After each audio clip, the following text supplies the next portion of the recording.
We are very happy to introduce Daniel Molione today. Did I say that correctly? You knocked it out of the park. Well done. Thank you. We didn't even talk about this. Great job. I know. I just realized that when I said it. I was like, Daniel earned an MFA in writing for children and young adults at Hamline University in 2017. Since then, he has written fiction, nonfiction, and graphic novels for Capstone. He lives in Minneapolis, Minnesota with his wife and 2 cats, and he's here to talk to us about writing graphic novels very quickly. Daniel, please take it away. Yeah. Hello. As she said, my name is Daniel. As we just get started here and as lots of people settle in, I'm just going to ask if you can get out some sort of something you can write on, whether it's the note sheet you maybe already are using, a piece of paper, a Word document, a notepad, whatever it is, and just have that ready for a moment. I also want you to think and use this time at the start to consider a story or a project that you've wanted to work on, but you haven't started yet, where it's really as much as like, oh, here's an idea I have. And it's maybe just there, and that's all. And don't worry, I'm not going to ask you for these. You don't have to share these. So like, it's if you're embarrassed about it or weird about it, no need to be concerned. And then lastly, if you can do the Zoom mode where it's full screen for the screen share and my face is floating, and then you can squish my face down as small as possible. I think there's like a little grid option or a 2 option or a single option. So you get just my face, and then you can move it down here or this little cartoon face. It also has the benefit of, I can't tell right now, I don't activate Windows because you could just use Windows without activating it, but it does give you this nice watermark. So you can also just put that little window over the watermark of my presentation. Okay. And yeah, I think we're just gonna kind of roll into this. So on that piece of paper, I want you just to scribble down a space for that story idea. And if you don't have a story idea yet, just write story idea. And I will encourage you throughout this, the moment something pops up, put it in there. Anything you have that you maybe have thought about in the past, it can be a very nothing idea yet. That's totally fine. Then underneath that, I want you to write the numbers 1 through 8. But again, to be completely honest, you could probably do like 1 through 10 or like 1 through 6. You probably just need at least 6 numbers on there. Exact number doesn't matter just yet.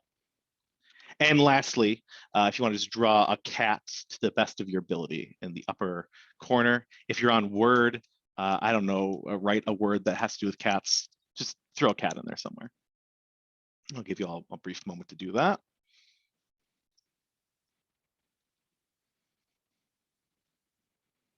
Okay, and as put in the chat, that's the perfect cat you can throw into your notes page. Amazing. Okay, so welcome to my lecture, How to Write a Graphic Novel in 5 Days and Why That's a Terrible Timeline. And to get us started, I kind of want to set up a good problem I had last year. So it is the winter, late winter of 2020, it's December, and I'm working on revisions for a book with Capstone called Cross Country Conspiracy. This is a middle grade sports mystery story that I was working on, and it was all prose. And it was a lot of fun and super weird. And around that time, we had actually changed editors, and the new editor looked at it and said, you know, I don't think these dual perspectives are working. We need to switch it up. Let's just go back to one perspective, or you're gonna need to do a lot of work on this revision. And I was like, well, I really want this dual perspective thing to work. So I was like, give me a little bit longer. Let me work on the revision. Around that same time, another editor, Capstone, who I'd worked with before, said, hey, you did a great job on our sports graphic novel about baseball. Would you be interested in doing some more? We have 2 options, or a few options, and they included a basketball book and an esports book. And I immediately jumped on for both of these. One, it's graphic novels. For those of you who don't know, that's kind of like where my passion lies, is writing comics. So I was like, please, the more of these I can do, the better. And with regards to the esports, the video game one, esports are a thing that has been kind of like a growing fandom of mine. I've played video games my whole life, but more recently I've started watching teams play and compete, and I've already started working on some of my own stories in this area. So it's like, yes, please, I'll take both of these. And so my early 2021 is shaping up to do, I have my revisions for my cross-country book, and I'm gonna be writing some scripts for these 2 graphic novels. Feeling great. And then I get another offer from a different editor at Capstone saying, hey, would you be interested in a graphic novel? Yes, but it's nonfiction, which is okay, about the Delano grape strike, which I don't know too much about, but a quick research tells me it's tied to a Mexican-American labor movement. And so I was like, cool, yeah, I'm already feeling kind of packed, but like, why not add one more? I haven't done any nonfiction yet. I know that it's good to kind of build out some of the projects I've worked on. So I go ahead and I take that on as well. And things are getting a little bit jam-packed, but it's working. And then after I've said yes to all 4 of these, I get an email from Scholastic, which is kind of like the email your dream, saying, hey, would you be interested in writing an original novel in the world of the Casa Grandes, a Mexican-American cartoon? And I'm like, I don't know if I can. I really want to show up and deliver on whatever titles I'm working on. It's important to me that I do a good job, and so I can hopefully get more work in the future. And if I take another book on in this, it was going to be too much. But my wife was like, you kind of have to. And she was right. I want to do IP work. It's like a big goal of mine. And so I was like, yeah, I'll do that too. And I let the person know that, hey, I've got a few other deadlines, so can we make it all work? So suddenly it is early 2021. I've got 5 books on my plate that I'm working on, some revisions for others. All of that comes together. And I realized that my like usual plan of just like figuring out one piece at a time isn't going to work. So I get out a calendar. This was a free one I got from a comic shop. And I start jotting down all the different deadlines for what I have to work on. And this is my March 2021. Looking at it already, there's a few deadlines that overlap. So I work with the editors to try to reconfigure some of this. And so on this first weekend of March, I am finishing up my revisions for the middle grade while sending story concepts off to Scholastic. Then the week after, I'm going to have a script due for my first graphic novel, and a week after, a script due for the next graphic novel, and a week after, the one for the nonfiction. And it becomes abundantly clear to me that I need to do this a little bit differently. I need to be very methodical and figure this out, all the while still working at a full-time job. So it all comes down to, what am I going to do in the evenings to make sure this works? Well, thankfully, I'd already written some graphic novels up to this point. I've already been working with Capstone for about 2 years, so I have some ideas. And that broader process from beginning to end is what we're going to go over today. So what are we covering? I'm going to take us through Video Game Victors from beginning to end, from my initial pitch, my outline process, the thumbnails I create, the script, and looking at the final art and the revision notes that go with that. And then after I get through all of this, I'm going to talk through why 5 days is a bad idea for writing anything, why this should matter to you, the so what of it all. I'm going to spin it around to you all for a brief moment, and then we'll have hopefully some time for Q&A at the end. But first, a word of warning. I've never been a fan of anytime you're reading like a craft book or you're watching a video and someone says, this is the one and only way to do something. That's just not true. This is the one way that I did this one time. I've already changed my process a lot. And that's kind of my takeaway I want for you all, is that there's no one size fits all. And I'm going to show some of the tools I use, the process I take, and how this evolved from project to project. There'll be some kind of ins and outs that I look across different ones I've worked on to kind of see what that means. And even some of the things I do on this project, I've already shifted for some more recent things I've worked on. So all this begins with an offer. Usually comes in the form of an email from one of my editors. And in this case, you can see we're actually wrapping up some old invoices. And he says, oh, by the way, I've got a new project. And it's that email I told you about where he offers me this video game graphic novel. And so I say, yes, sounds awesome. Send me more details. And he sends this email. And I'll highlight some key parts here. It's going to have the same format and structure as the one I'd worked on before. Great. So I know what that is. It means it's a high-low book. These are books for 4th through 6th graders who are reading at maybe a 2nd to 3rd grade reading level. And so you kind of want to vary the language that way. It's also going to be 60 pages, or as I would refer to them as 30 spreads. A spread is just the book on both pages that are kind of being together. One thing I do want to just take a quick aside for, as I mentioned, I really like drawing comics and writing graphic novels. A lot of that comes from growing up reading comics, but also when I was a 6th grade teacher briefly, I saw how graphic novels were kind of the great equalizer of the classroom. Kids of every single reading level would pick these up, would read them, could talk about them, could share in them. And so it's really great to be able to write books for readers of that specifically. And knowing that it's a graphic novel, I can scaffold in ways I can't in normal prose. I can be a little bit more imaginative in the art and worry a little bit less about whether or not they can read the words if I balance those well. Now, the editor also had a lot of other good questions in the mix. What's the perspective going to be if we're doing a video game story? Are we going to be inside the game or outside watching the players? You want to make sure we had a variety. He asked some good things about what's the setting? Again, in the real world in this case, is this going to be a big stadium tournament event? Maybe something smaller? What's the storyline going to be? Who are we going to be working with? And so I took all these down. I'm like, okay, I start brainstorming, start thinking through all of this. And then a few weeks later, I emailed him some pitches. Now, saving the top of this email as an inside joke for all of us, in which I replied, "Sorry for the late reply. I've been thinking about a second title and trying to make sure I wouldn't overcommit," which, as you all know, I did. Anyhow, I go on to say, here are some ideas I have ahead of the pitch, actually. So I asked my questions too. A lot of these things that he's asking going to really depend on the game being played. Now, shooting and action games are probably one of the most popular, especially in the esports realm. But I also didn't know if Capstone wanted to put out a book with featuring lots of guns. And so I said, hey, what if we reskin this into a fantasy setting and we use magic and arrows and swords and the like, which he seemed to agree with. So I take all of this, and usually the outlines are due about 2 months or so after the offer, but I like to send a pitch a little bit earlier on while I have some time to think about it. And so I send him 2 pitches at once, one for the esports story and one for the basketball story. Now, for the basketball story, I'll do a quick spoiler alert, it was rejected. I took a really, I didn't think was super common, but hey, we've got an athlete who's the star of the team. She gets injured. She watches her team and learns from it when she comes back in. And he says, oh, we've actually seen a few of those. Let's work on something else. And so eventually I come up with an idea of just some friends playing in the park, and that becomes Trick Shot Triumph. For esports, I send along this pitch. It's called Shot Caller. We've got a protagonist, is a really talented player, but needs to step up and become the shot caller for the team, learn how to make decisions and communicate. That's all the pitch really is. Is this something that he wants to work with? And he says, yeah, it should be great. We haven't done esports before. It's pretty easy. But as I start looking through his full response, he starts asking a lot of questions about what is a shot caller? Well, what are his responsibilities? Who is this person? And I suddenly realized I've gone in a bit too deep. Now I'm playing lots of video games, I'm watching lots of esports, and I'm thinking really, really focused in, and I need to just take it a step back. And so I take all these things and I just kind of reconsider.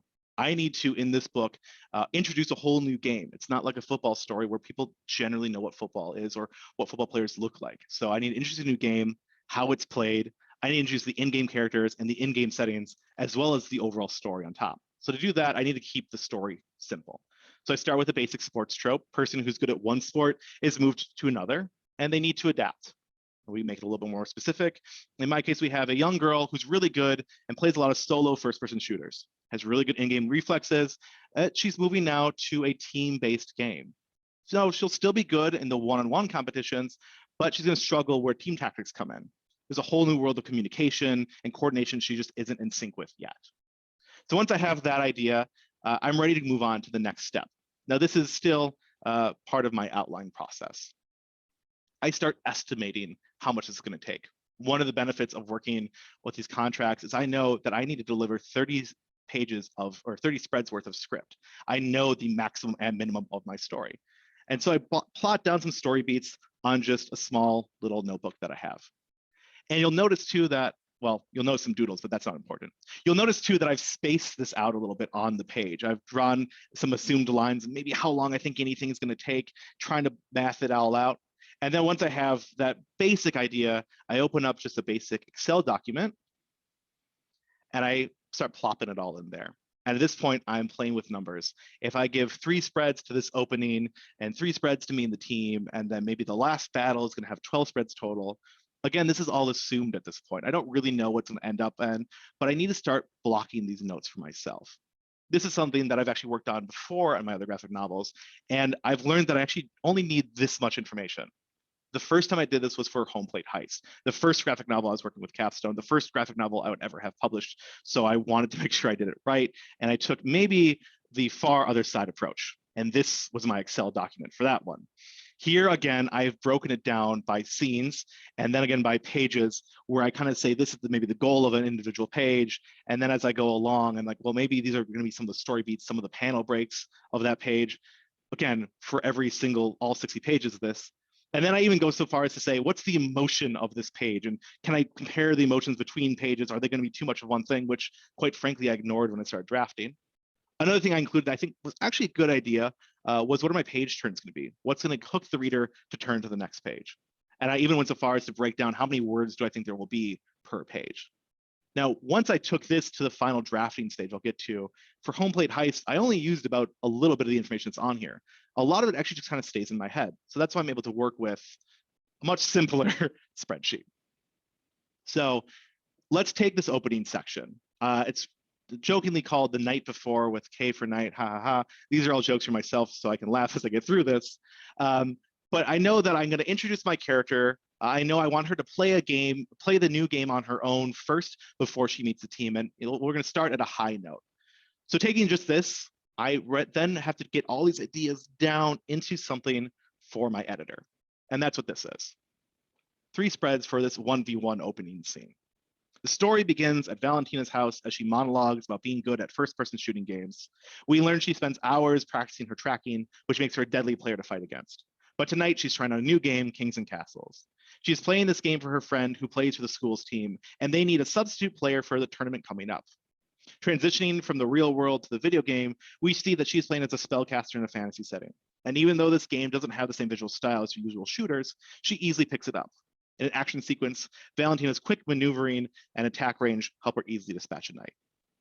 So this I've done for the entire story from each of these little scenes. I include how many approximate spreads at the top, and I will send this off to my editor. And at this point, again, it's still somewhat vague. A lot more of this is probably in my head that's on the page. That's all we really need. A few weeks later, I'll get an outline back from my editor. And in this case, he said, hey, we want to make sure you include specific details about this in-game world. The illustrator is going to need to know a lot of what this looks like. Additionally, what's going to be the art style of this in-game world? He again reminded me we want to see a variety of perspectives, both inside and outside of the game. And I could tell it's a bigger concern of his, that how are we going to balance this all in a graphic novel? There's a moment where he asked for some clarity in action later on in the script. He wasn't sure really who was attacking who or what the purpose of the fight was. So I went back and revised that. And then he confirmed some questions I maybe have. Is it okay if we show this or use this in this sort of style book? But the best part is he also starts sharing his curiosities. There's a dragon character in the game, and he has a little comment which he starts digging into, well, will it use its fire breath or claws, or is it going to fly? And it's no longer the questions where he's like really nervous about something, but he's curious about it. And that tells me, okay, I'm doing something here. I'm on the right track. So I take all these pieces, and I get to move on to the next step. But before I do that, we're going to slow things down a little bit at this point. I'm going to show you a section of the story, and we're going to take it from the outline stage all the way to the final art. It's later in the book, so I'm going to give us a quick recap, which is this. The game Kings and Castles is a 5v5 capture the flag game, or in this case, capture the king. Valentina is playing an aggressive spellcaster character, and during their first scrimmage with her team, she keeps getting into these fights where it's her versus 2 or 3 of the enemy opponents. And because she's outnumbered, she just can't win no matter how talented she is. After the game, she's feeling miserable, but the team rallies and they all help train her over the next few weeks. Finally, they have this tournament coming up. And so we do see the first 2 rounds of the tournament, which aren't really won by her, but the rest of her teammates performing really well. And that brings us then to our last game of the book, which is a rematch against the same team they scrimmaged, the Red Dragons. So this is now the first section of that rematch, which I've allotted 6 spreads. However, their enemies are no pushovers, and they make an aggressive first play to capture the king. The Wolverines, that's Valentina's team, try too quickly to recoup the loss, but Bennett errs, and the enemy team takes another point. Thankfully, all is not lost. Now prepared for the enemy's aggressive nature, Valentina and Lillian cut off the third push, and the Wolverines storm the enemy castle. Valentina sees a chance to go off on her own and maybe make a big play, but she remembers to stick together and, working with Lillian and Bennett, take out the enemy knight and the mage guarding the king. At this point, I have my outline, and I know I'm going to start my thumbnailing process. But before I even start that, I want to take this and break it down. I know I said I've given this 6 spreads, so I chop it up just like that. You'll see here, and I'll talk about this a little bit more later, that I even split some of these sentences in half to give me that sort of page turn effect. I've paired up areas where I think I can probably do most of this in exposition, or this is going to be in dialogue, but hey, there's too many actions here, so it's going to be a little bit of a shorter piece. So now that I've done this to my entire outline, I need what is called the notebook, which is not the Ryan Gosling notebook. It is a different notebook. It's this one, if I'm still here in this tiny corner. This is my Rocket book. I live with this religiously. It lets me write in it in a kind of washable pen. I can take photos on my phone and scan and upload them directly to my computer. It lets me take a lot of illustrations that I can do in one day and have them really usable on my computer by the end of it. So I've been using this for every graphic novel project since Home Plate Heist, and I plan on using it going forward. All right, so what does the notebook provide me? A space to create these thumbnails. Now, Thumbnails are used differently for different kinds of artists and graphic novelists. I don't know how popular it is for just writers to use them, but I find it essential to how I do my work. This is the opening sequence, and I know that I'm going to have a lot of room to do exposition. I need to talk about Valentina's setup, her friends, the game she's playing, her history. And so because of that, I only have 4 panels here, and most of them have pretty static images. There's outside of her house, there's her sitting from the front, and there's her inside the game. So knowing all of that, I get started thumbnailing the whole book, which when it's all done is something like this. 30 spreads, 60 pages, start to finish. And it's kind of really fun to see it in this way. It looks kind of its own little mini comic. I will say on the mind of thumbnails in general, is that like some artists will do this before they draw their whole page. This is just so I can write my script because I like to block it all out. So I want to zoom in a little bit. Shout out to Bailey in the chat for getting that Rocketbook link up. That is indeed what I use. So this is back to those that outline section I shared with you. However, the enemy team are no pushovers. They make an aggressive first play and. So even though my outline starts with the enemy team, the first image I actually have here is of our team that we're following. The story is still from the perspective, and it's not in the outline, but it's in my head. So I show an image of them watching over the ramparts, and then I show the entire enemy team making this aggressive first play. They're sending all 5 players over at once. Now, you'll also see that the end of the sentence is cut off. And I know I want some sort of big page turn here. What's happening after they push? Well, they attack some people at the top, and Valentina gets away. She hops over the ramparts and down, but down to what? So we get our first page turn. Well, we find that she falls in between 2 of the red team members who then kill her in a poof of smoke. And we have the bottom here, the enemy knight escapes with the king. I've taken this phrase, capture the king, split it into 3 panels to slow that action down a little bit. And that helps me know where I'm going. Some other things to point out at this point is you'll see that I've used color coding these thumbnails. This is both for me, but also when I send this along to the editor and the illustrator. I've also decided to take this idea of the king. The king is in a throne room. We've seen it before. I didn't necessarily need to show this knight going there, so I kind of make it as much information as I can in that bottom left panel. Now, the next page, we have this more complicated one, frankly, but Bennett errs, and the enemy takes another point. Thankfully, all is not lost. So I dedicate myself 2 panels to Bennett's mistake. It's hard to tell in this broken down illustration, but a moment ago, all 3 of them were walking across this bridge, and suddenly we only see 2 of them. And of course, Bennett, our mage, has been fallen into a moat, as you can so easily tell in my lovely wave illustrations. And right afterwards, they're sliced by a knight. Again, these need to be really basic, really for me and the illustrators to kind of know a general pacing for it. But a key part for me is I want to be able to freeze these moments in time. If I said the knight attacks them, I need to know, is this the knight is actively attacking them? He's already killed them. What state is that in? So this helps me know that I can only show one thing at a time on page. Additionally, I want to have the enemy takes another point, but there's a lot to show that. So I lean on the benefit of graphic novels, and I put informational text like the score in the lower corner of this in this little panel. Lets me tell a lot in just a single page, or sorry, single panel. And lastly, this thankfully all is not lost. Well, how do you draw that? For me in my head, this is always going to be some sort of speech or moment from the coach talking to the rest of the team. And here's the thing that I think surprises some people. I don't know what the dialogue is for the story yet. I just know that there will be dialogue here and the gist of it. So I need to make room for that regardless.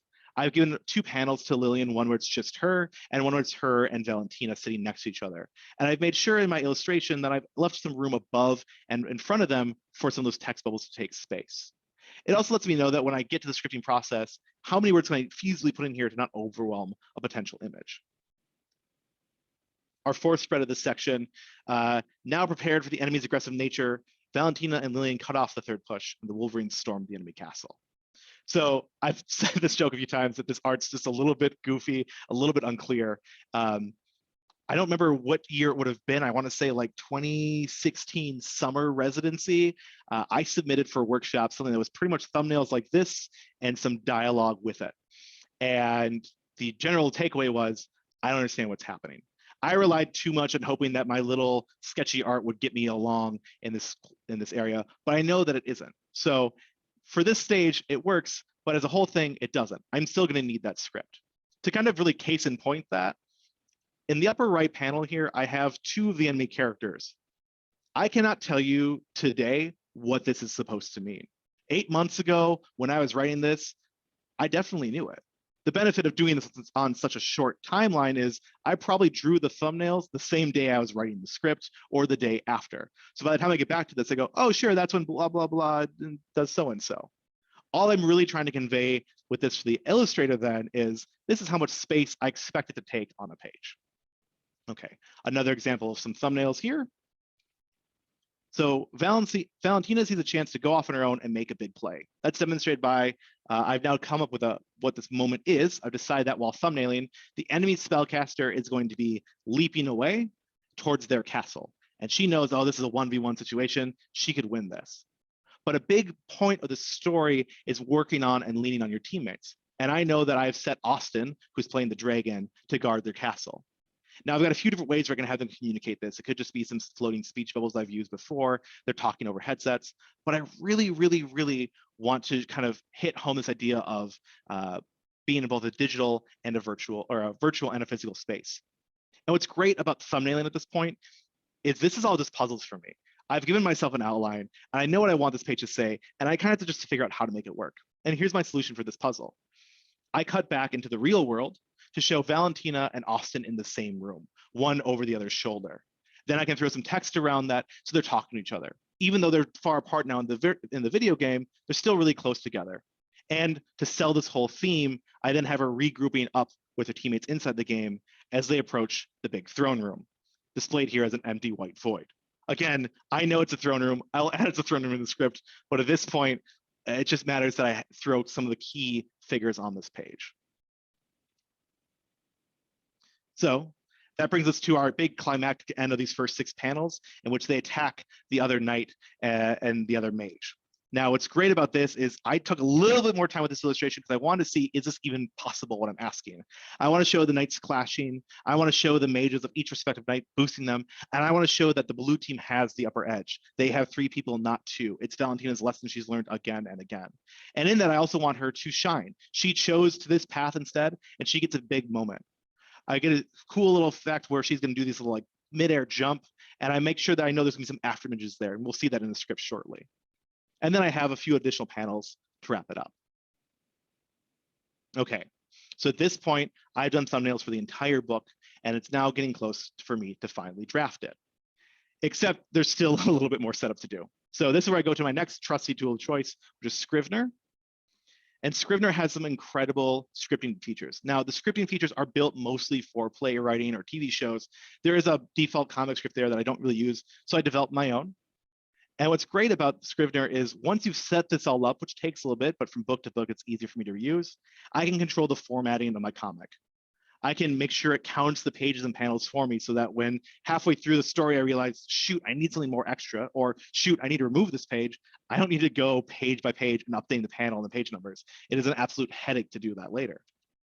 Additionally, I can switch between the different kinds of formatting with ease while I'm writing. I'm no longer, between panel descriptions, between character names, what they're saying, all that's really, really smooth. And I'll show it here in a second. And also, it helps me autocomplete names and terms that pop up frequently. So again, my options when I'm writing a script are 1, write it all out and then format it afterwards. 2, write it all out and actively format as I do it, pausing to make sure these are capitalized, make sure the right tabs are in place and all that. Or this third option, which lets me just draft with ease. I've been spending at this point a whole week with a story. It is stuck in my head and I want to get it out on the page. And the fewer roadblocks I can give myself at the point, the better. So what I'm about to show you is a video of me typing out a panel and a half or so. One more. There we go. This is me typing live. I didn't want to speed this up or slow it down for any reason, but I will say this wasn't me actually writing this. I had it off to the side and was just copying it down again. But roughly, this is what's in my head as I'm typing it. Move my actual mouse out of the way. There we go. First few letters gets me panel and the code to count the pages. Then I get spellcaster here, which is again a short term for me. And then I keep typing the rest of my panel description. When I'm done with the panel description and need to get to a character's name, I just push enter once, and it brings me down to a new line with the right spacing and the all caps that's needed. Again, short term for Valentina and caption. And then I get to type enter again, just to bring me to the dialogue. So then I just get to type out the dialogue. At this point, I can push enter to go back to another person talking, or tab to go back to another panel. Super easy, just eliminates any of the roadblocks. And if I ever get caught up, which I do here, pushing enter twice brings up the menu that I can just use my arrow keys on my keyboard to navigate up and down. I don't have to take my hand off my keyboard at any point. I can focus in on it. Paired with some keyboard shortcuts I've built, I've gotten myself to work really, really fast at this pace. It is seamless and it is super fun. So the other thing I will say too is if you are interested in writing comics, I'd also recommend you check out Superscript. It is made for comics first. It does a lot of the same things I just showed you, where it will auto format as you push enter, and there's some key shortcuts to it. However, it doesn't have the same like robust revision or sorting features that Scrivener does now, so I'm still relying on Scrivener at this time. Okay, so that all said, here's what this looks like in Scrivener when I've written it out. You'll see that numbering code again, like the parentheses, $W, and all of that. Once I export this to Word, it changes the font, the typeface, it changes all those out, and a much neater, nicer look. All right, so let's take a look at this page again and what this first panel is written out. So first of all, I have K and C. This is my summary of we're inside the video game world, and I have a 1.5 page splash. Sometimes I'll take the time to say how much this dictates on the page, but oftentimes I don't. And in case, since I sent my thumbnails along with this one, I did so even less here. Then I have a description of what's happening on screen. The blue and red knights are locked in combat, with their respective mages charging them up. Meanwhile, the after images of the spellcaster show her jumping and twirling into a second jump, which positions her behind the red mage, where she has fired 3 shots.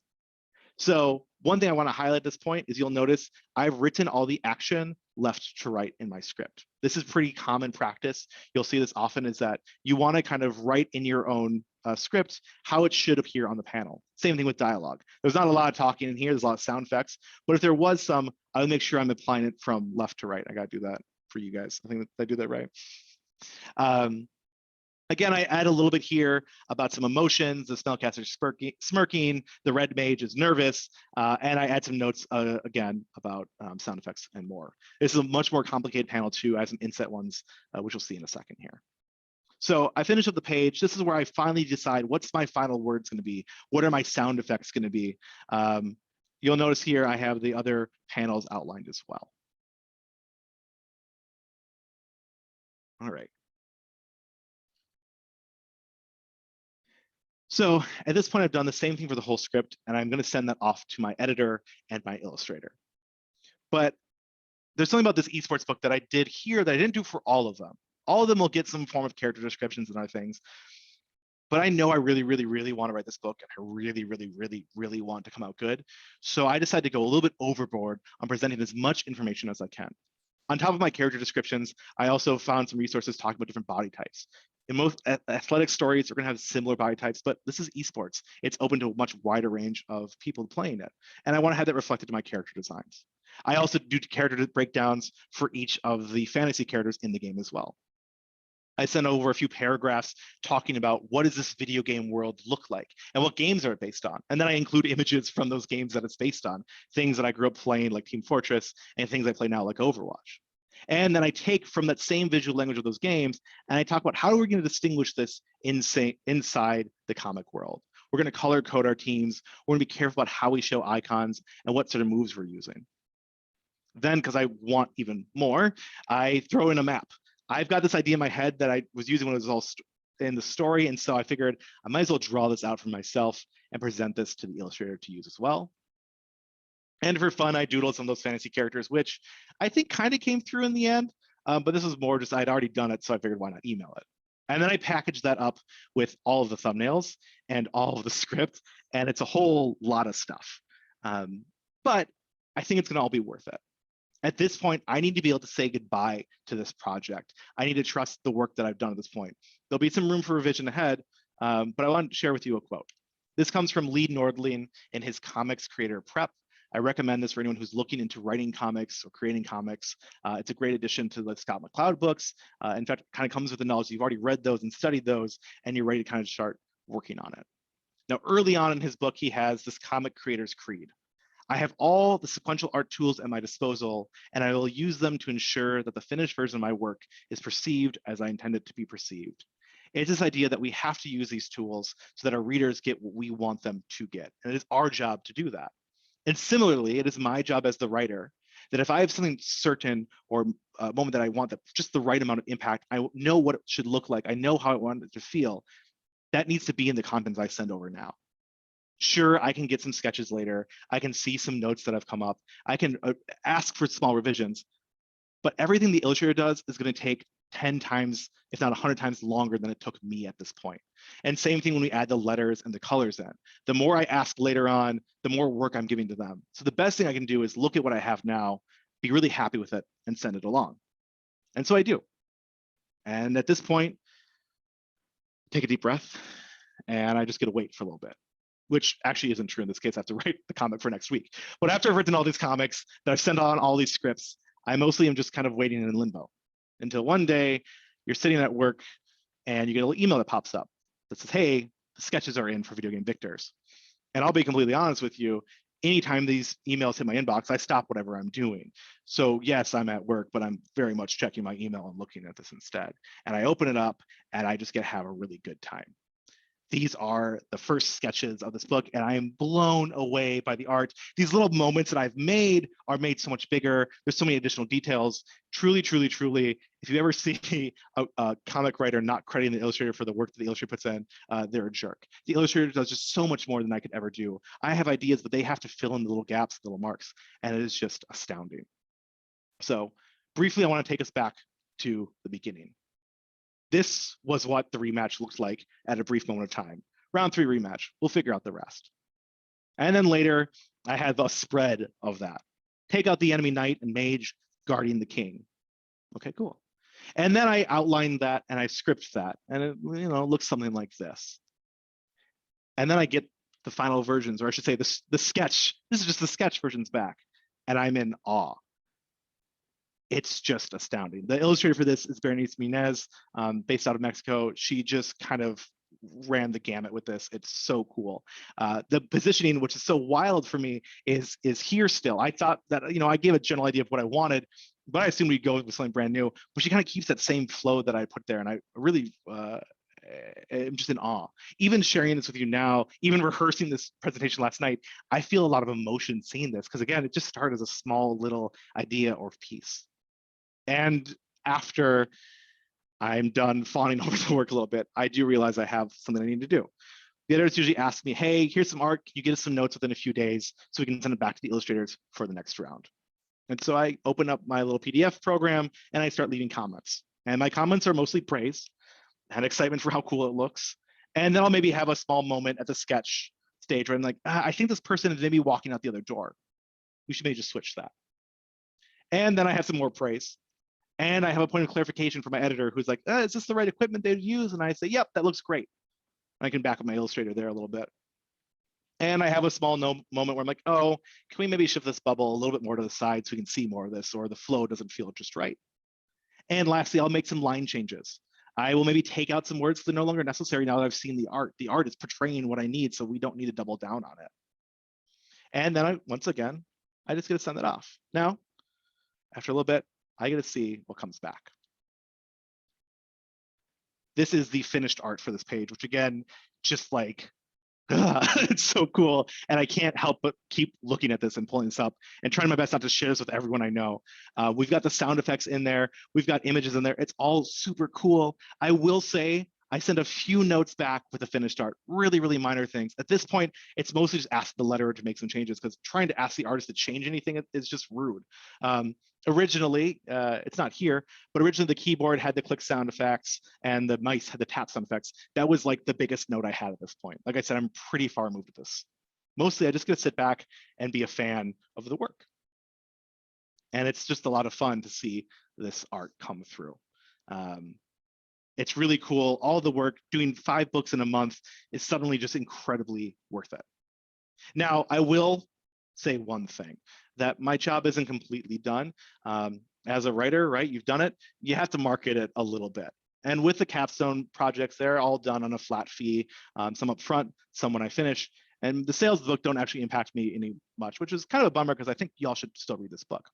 Which is why I'm going to market to you now very briefly and say, if you go to danielmolione.com/5days, you can find the notes for this presentation. You can see my sample pieces of my script and the thumbnails that I shared already. And if you buy this book and just let me know, just shoot me a message on Twitter, I will send you the full script, the full outline, and the full thumbnail so you can kind of compare the two things together. Okay, marketing done. Let's get into the last part of this presentation, which is, what would I do if I had more time? As you saw, my schedule is pretty tight. I don't know if it was exactly 5 days, right? But it was some sort of amount of that in there. First, I would do more revisions. I only get a chance to do a single round of those thumbnails. I write them, I scan them, and then, or I draw them, I scan them, and I'm writing that script that same night. I would love to be able to set them down for a day, go back and say, is there a more creative way I can approach this page? I just don't have the time for that. Same with dialogue passes. Dialogue comes very late, usually the day the thing is due. So I write it, I make sure nothing is misspelled, and I send that along. And if I could, I'd go back and make sure their voices are unique, that the characters aren't saying the same things too many times. We mix it up a bit. Especially, I would love to revise for theme. No more so than these capstone books do I feel that right when I'm turning it in, do I finally understand the theme of the story, and I go, if I could just do a whole revision from the ground up. This simply isn't practical. Additionally, I would study more. I'd read books that are similar to this, see how other artists and illustrators and writers are creating these sort of dual worlds. I'd play more video games because, quite frankly, it's a piece of inspiration, and I'd sleep. And that alone feels like something I'd want. Okay, and now it spins back to you, the so what, right? Maybe you have not written a graphic novel and want to, and so this is really eye-opening for you. And maybe you're like, look, I'm just never going to touch that. So how does this impact me? Well, for that, I have a few stories left. And I need my calendar, which was on a different slide. Okay, I'm just going to go ahead and grab that. Okay, cool. Perfect. And then we're going to go back to the slide we were on. And we're just 3, 2, 1. There it goes. Okay, awesome. So, and the calendar is still not right. This is still March. Let's update this a little bit to this week. Perfect. Great. So, it's Sunday this week, and I'm sitting with my friends, my writing group, and we're talking about Alumni Weekend, and I get to share. Oh, I'm so excited! I get to present. It's gonna be great. And I don't remember who it was first. That's like, oh, cool. We'll see you Friday.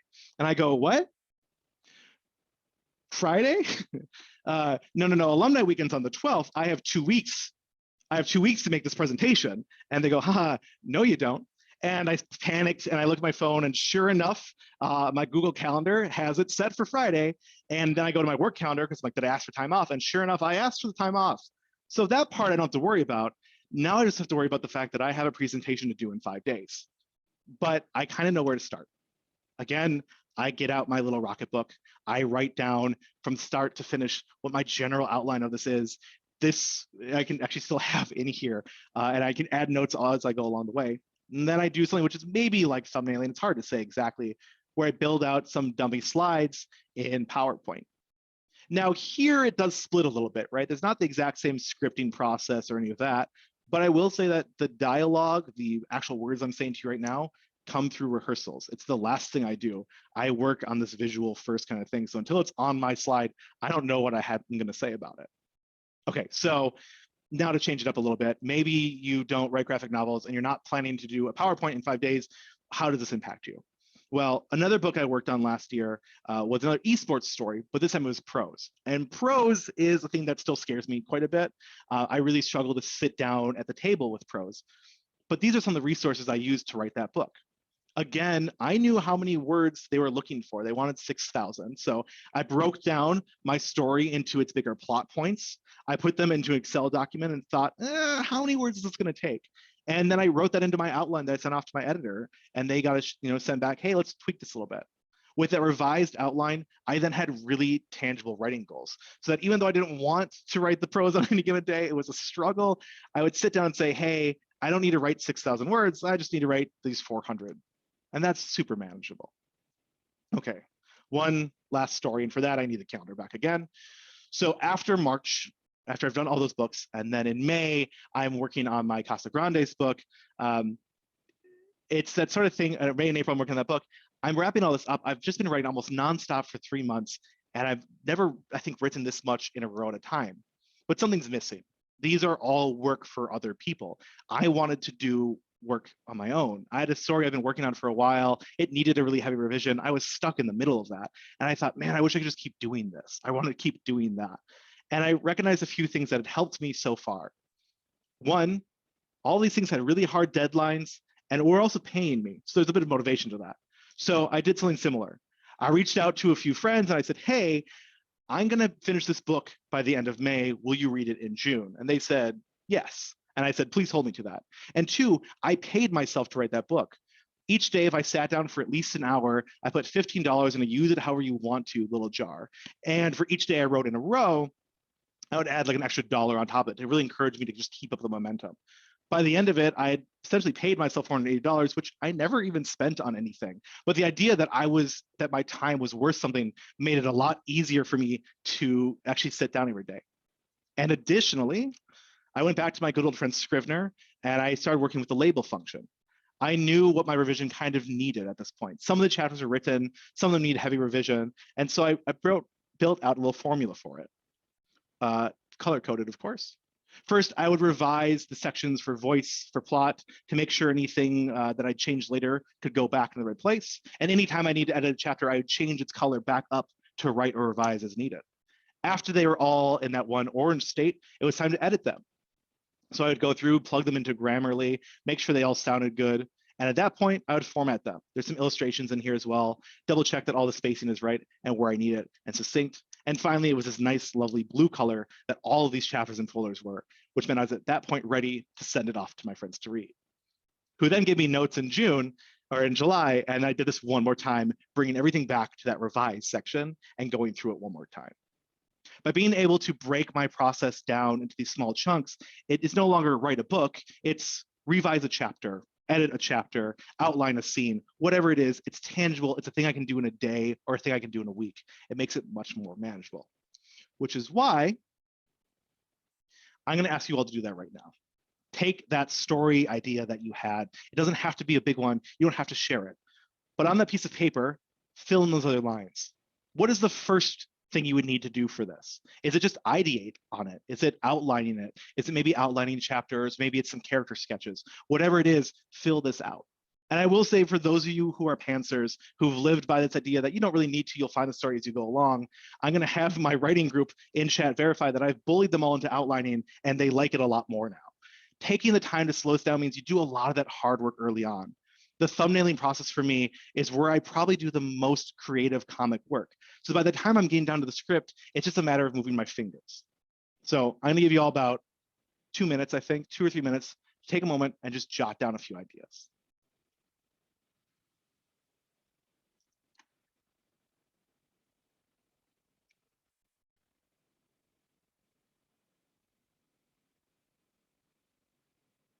And really do this. I can't tell if you are, but I will know. So get ready.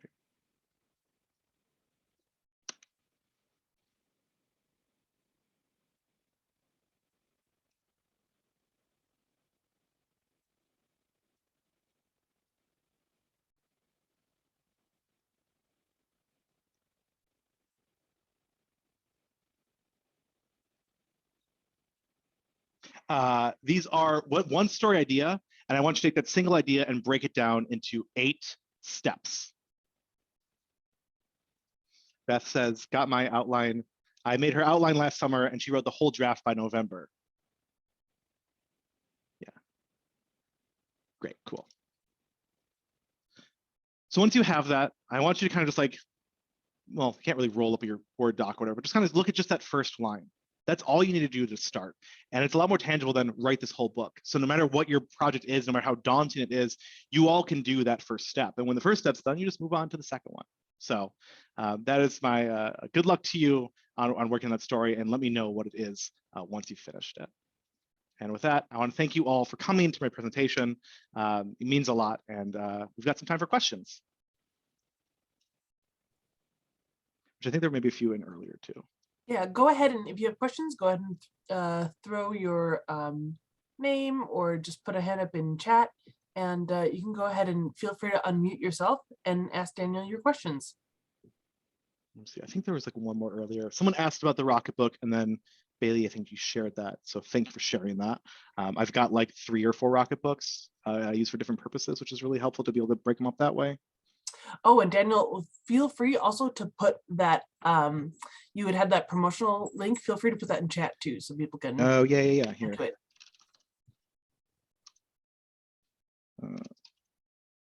Also, if you buy your book to the Red Balloon sale, you won't be able to find it under me, but if you just buy from Red Balloon too, they're awesome. Just let me know, and I'm happy to send that stuff along as well. I swear I saw one more question, but I moved too far past it, but maybe I didn't. Maybe I did.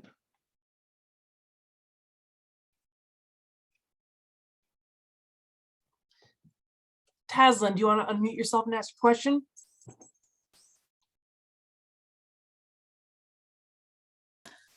Okay, couldn't find my unmute. Yeah, can verify the outlining works, but I'm wondering if you can talk a little bit more about why you think it works so well, because it did for me for sure. For me, it comes down from experience, and I should really throw credit to Gene Yang. I worked with him twice while I was at Hamline, and some of the hardest work I ever did was before my first packet, when the first time I was working with him, he wanted me to outline my whole story. And I had some general ideas about it, but he was like, hey, in 2 weeks, send me the full outline of your story. And I sat down, and it was just like murder trying to get all those thoughts onto a page. And then 2 weeks later, he was like, great, here's some notes, do it again. And then again, 2 more weeks later, do it again. So I did 3 revisions of this outline with him within like almost a month or so. It was absolutely insane. I had to do so much of the puzzling and thinking through my story. But then what was great is I then got to work on 4 packets with him and write out the story and realized how little work I had to do at that point. At that point, the function of the story was done, and it's just a matter of the craft of the writing it. What is this going to look like? What's this going to sound like? And I feel like it made my first draft a lot more concrete in that way. So I think it's the same thing. Outlining is a lot of hard work. If you think about it, it's just like, oh, I'm going to just knock out an outline in a weekend. You maybe could, but really take your time to make sure that outline is cohesive and coherent. Share it with people in your writing group, have them give you feedback, do that 2 or 3 times, and then get to writing. And you'll notice that you'll still diverge from that, and that's no problem. But I find that having that to start off with means that you're going to know where to go. It's really easy to sneak in to allude to things. So being able to like hint at stuff later on is just so much better when you know where you're going later on. And so I recommend it for that reason. I saw a question in there. Yes, Jesse Nelson is looking for Yes. recommendations for students for graphic novels. Can I ask what age are the students? So my students are all in middle school. So Cool. one of the things that we do every day is we write. So my language arts classes are actually based on writing workshops. So we start and we write every day. And one of the things that the kids would like to do more of is actually writing their own graphic novels. Yeah, totally. So I just don't know if there's like any because they're 6th, 7th, and 8th graders, any suggestions you have for starting at that age?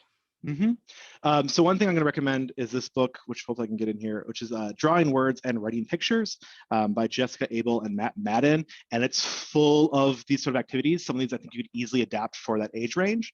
But I would recommend to have them kind of go through a similar process of maybe writing out a single page of comics, maybe 6 panels. The more you can limit them, I think the better.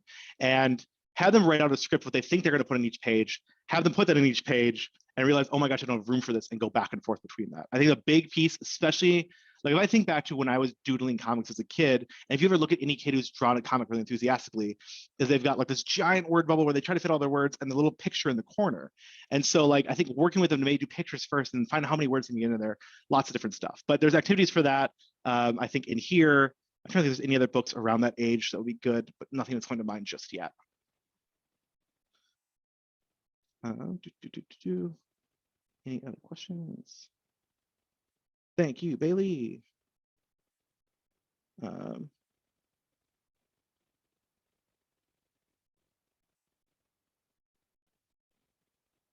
Cool.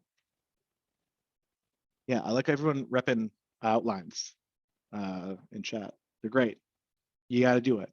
I think the fact that I haven't started my next work is because I know I need to do an outline, and I know there's a lot of hard work on that, and I'm scared of it. So we'll get there soon.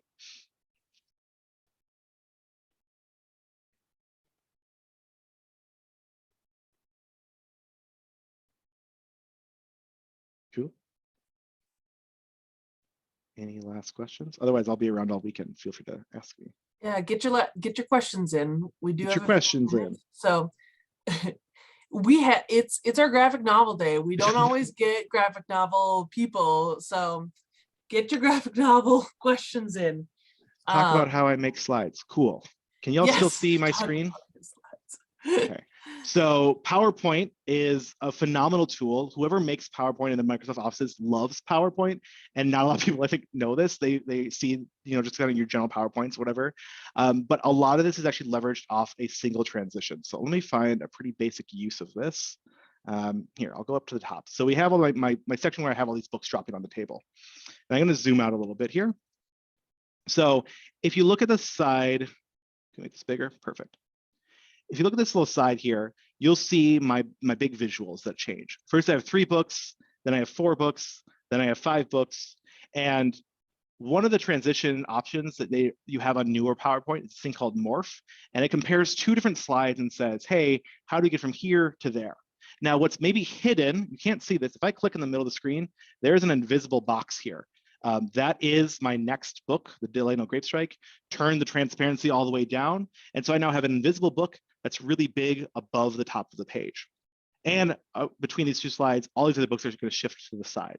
So when you go ahead and click Morph, it just does all that motion magic for you. I just say start here and there and go from and kind of just do that. And then you just kind of get creative with it and try out really weird things. Oftentimes, a lot of my slides, so like when we push things off the page, are sure enough, they're just off the page. And then when I can bring them back and forth. Trying to think of anything weirder. This honestly, I spent probably the most time on my presentation making this fancy little thing move. When you have shapes inside PowerPoint, they have individual points. And so if you copy and paste in the next one and tweak the points a little bit, they'll warp, but they can warp in a lot of weird ways. So I don't do it very often. But mostly the secret to my PowerPoint is I need to know what my starting image is, what my end image is, and kind of what I want the motion between those 2 things to go, and just repeat that again, slide by slide. I don't think there's anything else fancy that I do in here. Oh, this is just the image from the previous slide, but I've cropped it differently. And so the system knows that you just want to show a certain part of the crop. Why is that one weird? Hold on. There we go. You can see the full image in gray here. And so if you crop it, it does a lot of the math for you. So again, PowerPoint's a super useful tool. I would recommend looking up Morph and how to use the Morph tool on YouTube. And yeah, recommend it. We can make really basic stuff look really slick. Well, Daniel, I have a question for you. Yeah. You seem to be able to have found like reward systems that work for you, right? Yes. Like the money definitely. and asking friends. How did you find those things? Did you already know that those things would work for you, or did you have some trial and error? I'm trying to think. So the first round of paying myself came in like September of 2020, so like late into the pandemic. And I had a project I wanted to work on, and my wife had a project that she wanted to work on. It was wholly separate, and we were just struggling to do any sort of motivation. And so we said, you know what? Let's cut our fun spending money for the month. Let's lock it up in this fictional bank account, which really is just our own. And then we just went ahead and put a piece of paper on the wall and wrote down every day we sat down for an hour and did work, we just put like a little $15 there and added up. And then if we went out and got some food, one or the 2 of us would pay for it and we'd deduct that. If we bought anything else for fun, we would deduct that. There are things I wanted to save up for. So I made sure I did a whole week's worth of stuff and then, pulled that at once. So it worked out pretty well. I think it's the benefit of having so much capstone work is I've learned I can do this stuff. I can write day in and day out. But part of it's because I'm scared that someone is going to be like, you didn't do this in time and also you owe me money, or we've paid you for it. So I just took some of the same things and said, what if I apply that to myself? And it works for the most part. But there are definitely times too where it's as much as you believe in it and some things aren't always going to be perfect. Fair enough. I just feel like if I took money and I was like, all right, I'm going to pay myself that money, I would just be like, okay, that's my money now.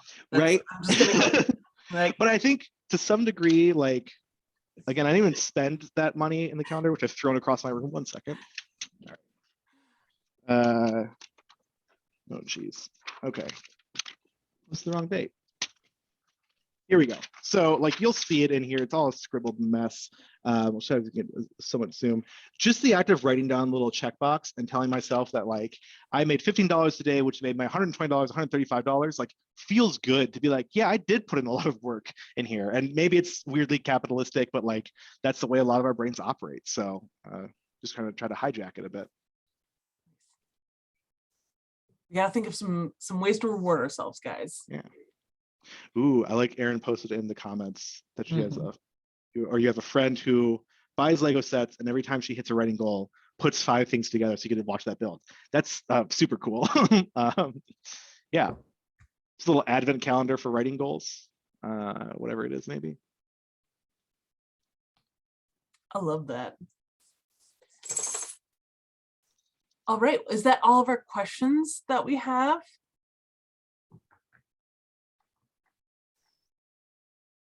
I think that looks like all of our questions. Well, Daniel, I just want to thank you so much for that presentation. That was awesome. Thank you. Thank you. So lovely to have you. And I think I speak for everyone when I say it was very cool and super mesmerizing slideshow. And we learned a lot. So thank you so much.